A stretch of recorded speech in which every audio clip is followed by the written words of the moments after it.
Assalamualaikum warahmatullahi wabarakatuh. Kami dari Waalaikumsalam. kelompok 3 akan mempresentasikan kuliah umum sosiologi hukum yang akan ada pun anggota kelompok kami yaitu Muhammad Cagar Galib, kedua Anggiana Rismananda, ketiga Akila Lutfi Salam, keempat Alia Azhara, kelima Angga Trian, keenam Andi Rahman. Adapun materi akan disampaikan oleh Alia Azhara. Baik, saya akan menjelaskan tentang sosiologi hukum. Sosiologi hukum adalah ilmu yang mempelajari hubungan timbal balik antara hukum dan gejala sosial lainnya. Lalu, ada objek studi sosiologi hukum, yaitu hukum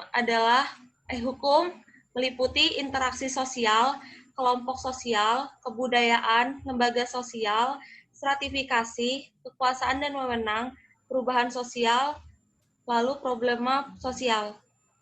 Setelah itu ada ruang lingkup sosiologi hukum. 1. The Genetic Sociology of Law. Ada asumsi dasar, yaitu hukum merupakan hasil dari proses sosial.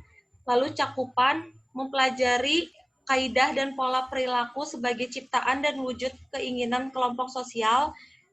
Masalah pokok, yaitu kekuatan apakah yang membentuk, menyebarluaskan, merusak.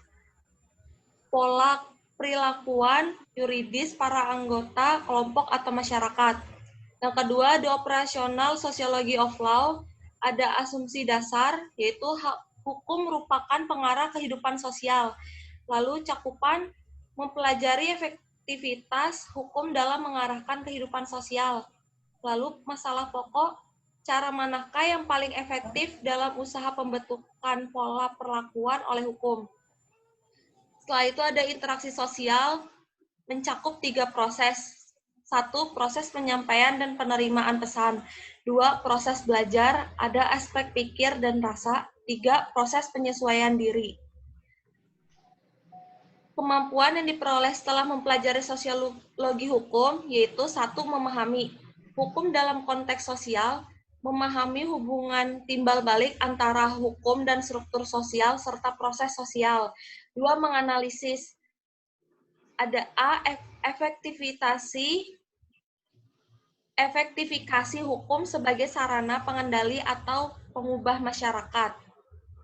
B, pengaruh struktur sosial dan proses sosial terhadap pembentukan hukum. 3. Mengevaluasi. A, efektivitas hukum dalam kehidupan masyarakat. B, kekuatan pengaruh struktur sosial dan proses sosial dalam membentuk aturan hukum.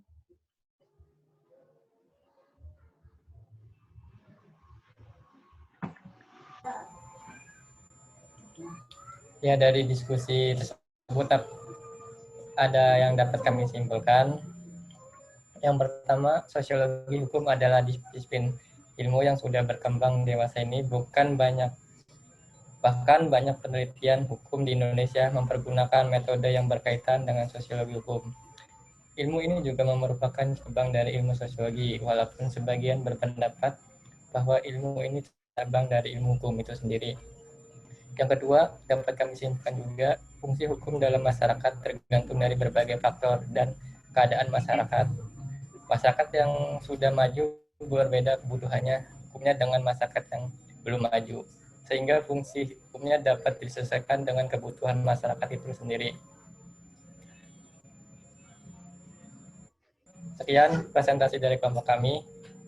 Assalamualaikum warahmatullahi wabarakatuh.